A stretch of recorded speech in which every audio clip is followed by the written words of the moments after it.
Father, and Son, and Holy Spirit, one God, Amen. We'll continue Numbers chapter 20. It says, Then the children of Israel, the whole congregation, came into the wilderness of Zin in the first month, and the people stayed in Kadesh, and Miriam died there and was buried there. So we are at the 40th year of the journey. This is the last year, year number 40. So when he says the first month of the last year. So they came to a place, and before they were about to enter Canaan, Miriam died. Miriam, the sister of Moses and Aaron. Now there was no water for the congregation, so they gathered together against Moses and Aaron. So this actually raises a question. How come there was no water? For the whole 40 years, they stopped in places where there was like maybe some wells, some places they had the rock with them. So we don't know why there was no water here. Was it because the rock stopped producing water that was going with them? Or because there was a problem that caused that to happen? We don't know. But we know that there was no water in that place. And the people contended with Moses and spoke, saying, If only we had died when our brethren died before the Lord. So for 40 years, their brethren have been dying. People have been dying in the wilderness for 40 years. So now the people that are left are still complaining. They are saying, we wish we died with them. Instead of coming here to a place where it doesn't have water. Which is actually very surprising, maybe we can say, that they have done this before. They asked for water before and God gave them water from the rock. They have had water for 40 years, but they are still complaining about something that God had already given them. Which tells us one thing, that we are very forgetful, right? We forget what God does with us all the time. And whenever there is a problem, if my heart is not trusting in God, whenever there is a problem, right away I start complaining. So here, where is the problem? The heart. The heart is not with God. The heart is in earthly things. Why have you brought up the assembly of the Lord into this wilderness, that we and our animals should die here? And why have you made us come up out of Egypt to bring us to this evil place? So now it's the same complaint that happened many, many years ago, right? Why we are sick of this food, the manna that you give us. Now they are saying this is a very evil place. Why did you take us out of Egypt? So see here, after 39 years, they are saying, why did you take us out of Egypt? By the way, it tells us something important, that it's not easy to forget any life away from God. And Egypt represents what? Represents the life of sin, the life of the old man. The old man is always there, right? Even if I live with God for a long time, the old man is waiting for like a chance to enter again. This is what's happening here. And we would think that after 39 years they would have forgotten about Egypt. 39 years is a long time, but they didn't forget about Egypt. And what did they do in Egypt? What was in Egypt? Worshipping idols. It is not a place, not that they worshipped idols, but the worship of idols was there. It is not a place of grain or figs or vines or pomegranates, nor is there any water to drink. So they're remembering the things that they used to eat in Egypt, figs and pomegranates and wine. So Moses and Aaron went from the presence of the assembly to the door of the tabernacle of meeting, and they fell on their faces, and the glory of the Lord appeared to them. Now, again, Moses and Aaron, they do the same thing every time. Moses is used to every time he has a problem, he runs to God. He never acts on his own. He always runs to God, which is a great lesson for us. Like whenever something starts bothering me, something bad is happening, there is something evil going on, this should be my first reaction. Sometimes I react on my own, and then I regret. Right? So I should learn not to react on my own. Whenever something is not going in the right direction, I should always go back to God. It's a great lesson to learn from Moses, not only as a servant, but I'm talking about as a person in life. Anything that happens that's not right, or anything that puts me in a bad situation, I should always consult with God first. Then the Lord spoke to Moses, saying, Take the rod, you and your brother Aaron, gather the congregation together, speak to the rock before their eyes, and it will yield its water. Remember, this thing happened maybe about 38 years ago. The same exact thing when they went out of Egypt and they complained there was no water. So God told Moses, take the...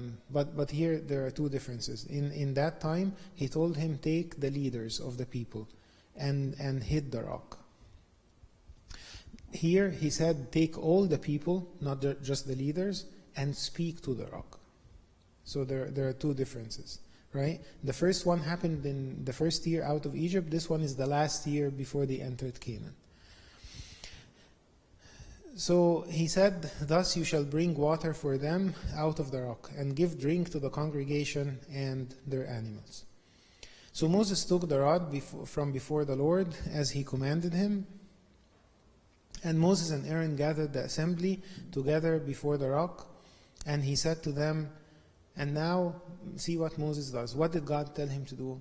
He said, gather the assembly and speak to the rock. Tell the rock to produce water, it will produce water. So here we see that Moses was in anger. He was angry with the people. And he was, it's justified to be angry, but he acted on this anger, and he did something wrong.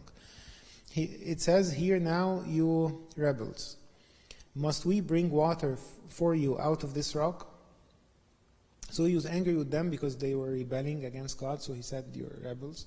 And then he said, do you think that we're going to bring water out of this rock? But instead of talking to the rock, it says that Moses lifted his hand and struck the rock twice with his rod. And why twice? Some people say he struck it the first time because that's not what God told him to do. And nothing happened, so he struck it again and it gave water. And water came out abundantly, and the congregation and their animals drank. Now, before we continue and see what happened, God was not pleased with Moses. We will see this in a minute.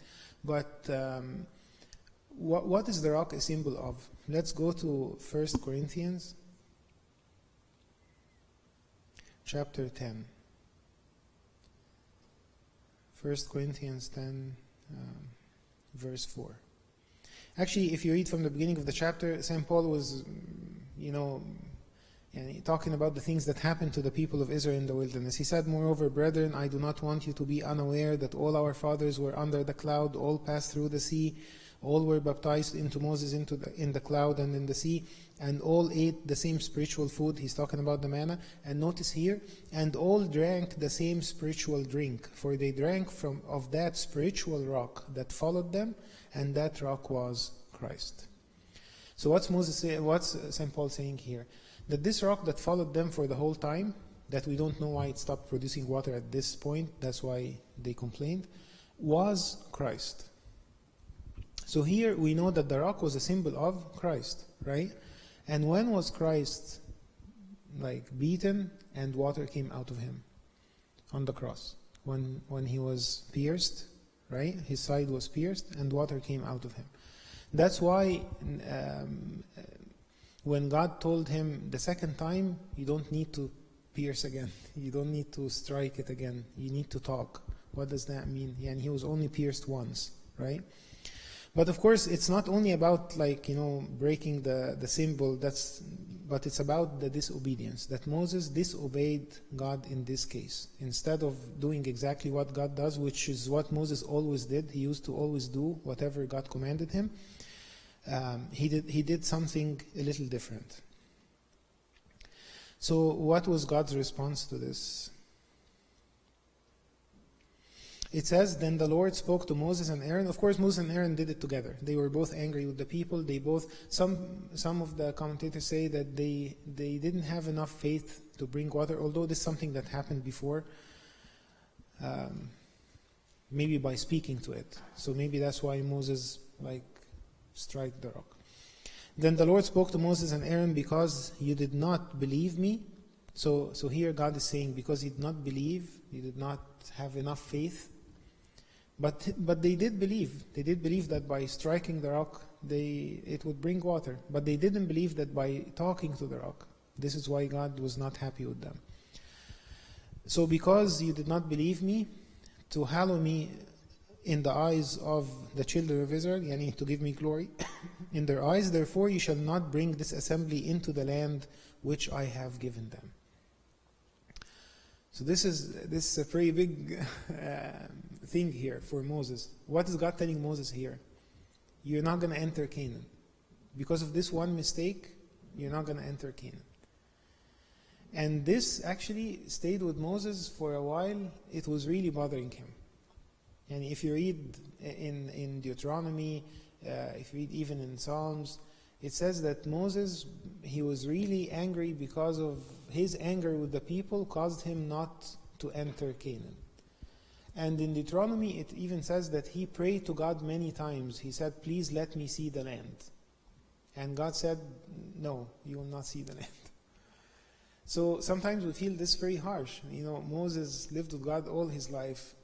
And because of one mistake, he's not entering. Some people say because, Moses was a symbol of the law and Joshua is a symbol of Christ. So, Christ is the one that opens heaven, not the law. Yeah, that's a symbol. But God is not going to treat a person harshly because of a symbol. You see the thing? So it is because of the lack of faith. But why? Why is someone like Moses punished because of one mistake? Here, most of the fathers say because he was Moses, because he knew better. So people get their reaction is depends on the status of the person. This person, Moses, is the one who spoke to God face to face. He spent 40 days multiple times with him on the mountain. He knew him, right? He was like a friend to him. So he shouldn't have done this. So again, it's pretty harsh. Even though with all this, it is pretty harsh. But it's maybe it's a good reminder to us that yes, God is extremely loving. God is extremely patient. He's a good father to us all the time. But when it comes to His glory, when it comes to me not glorifying Him in my life, there is going to be a consequence. It's not a good thing not to glorify God. This was the water of Meribah. Meribah means not to be sure of something. Because the children of Israel contended with the Lord, and He was hallowed among them. So He was glorified when the water came out, but because of the little lack of faith of Moses, this thing happened. Now Moses sent messengers from Kadesh to the king of Edom. Now they are at very close to Canaan. So everything that's going to happen in the next few chapters, we are at the borders of Canaan, kind of. Now Moses sent messengers from Kadesh to the king of Edom. Remember, who is Edom? The brother of Jacob. So that nation, they are their brothers.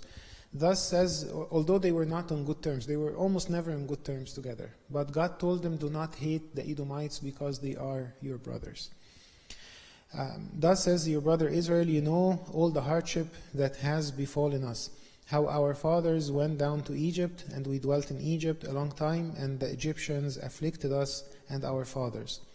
When we cried out to the Lord, He heard our voice and sent the angel and brought us up out of Egypt. Now here we are in Kadesh, a city on the edge of your border. Please let us pass through your country. We will not pass through fields or vineyards, nor will we drink water from wells. We will go along the king's highway. We will not turn aside to the right hand or to the left until we have passed through your territory. So Moses is telling the king of Edom, please let us pass. We have a couple of million people. We need to pass through your land because it's shorter this way to get to Canaan. So this will, it will save us a long, turn around, from this land. But what happened from the king? And he told him, we are brothers, and we have a good relation with you. Then Edom said to him, you shall not pass through my land, lest I come out against you with the sword. So they were very blunt, very short. They said no. So the children of Israel said to him, So Moses tried one more time. He said, "We will go by the highway, and if I or my livestock drink any of your water, then I will pay for it." And he said, "We will not touch anything, and even if we touch anything, we'll pay for it. Let me only pass through on foot, nothing more." Then he said, "You shall not pass through." So again he said no, and this time, the second time, so Edom came out against them with many men and with a strong hand. So the second time they said no, and they came out with an army. They said, like, "You're not passing through our land." So they had to turn around that country, which costed them some extra time. Thus Edom refused to give Israel passage through his territory, so Israel turned away from him. Now the children of Israel, the whole congregation, journeyed from Kadesh and came to Mount Hor. And at this mountain, remember at the beginning of the chapter who died? Miriam, the sister of Moses and Aaron. Now it was time, because God told Moses and Aaron, "You are both not going to enter the land of Canaan," so it's time now for Aaron to die. And the Lord spoke to Moses and Aaron in Mount Hor by the border of the land of Edom, saying, "Aaron shall be gathered to his people." And this is actually a nice way to talk about death. He's going to be gathered to his people, right? That reminds us of the land of the living. He's going to be gathered in the land of the living with his people, the living. When God talked about Abraham, Isaac, and Jacob, he said he's God of the living, not the dead. "For he shall not enter the land which I have given to the children of Israel, because you rebelled against my word at the water of Meribah." And God always reminded them, Aaron is going to die because of this incident, and Moses is going to die here because of this incident.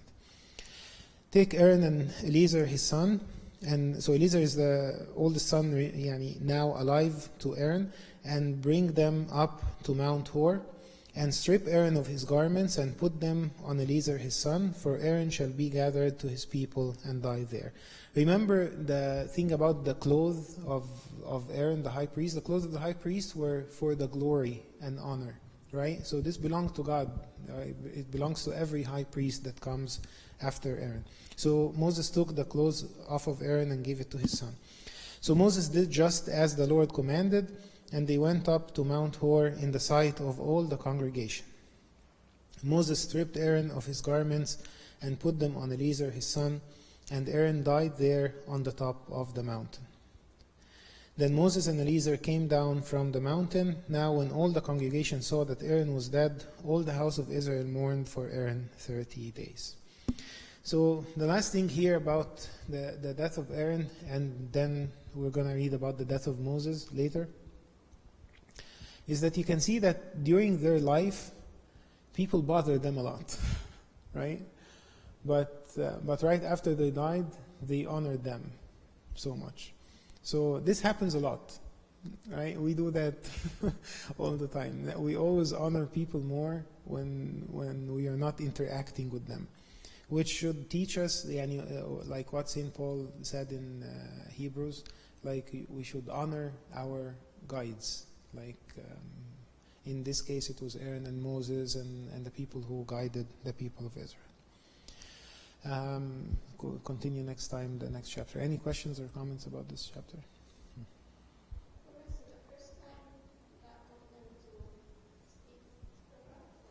So the first time, in the first year out of Egypt, he told them to strike the rock one time. Yeah. So this was a symbol of God on the cross being pierced and water came out of his side. That's why there was no need to strike it a second time, because Jesus only died once. That's the symbol.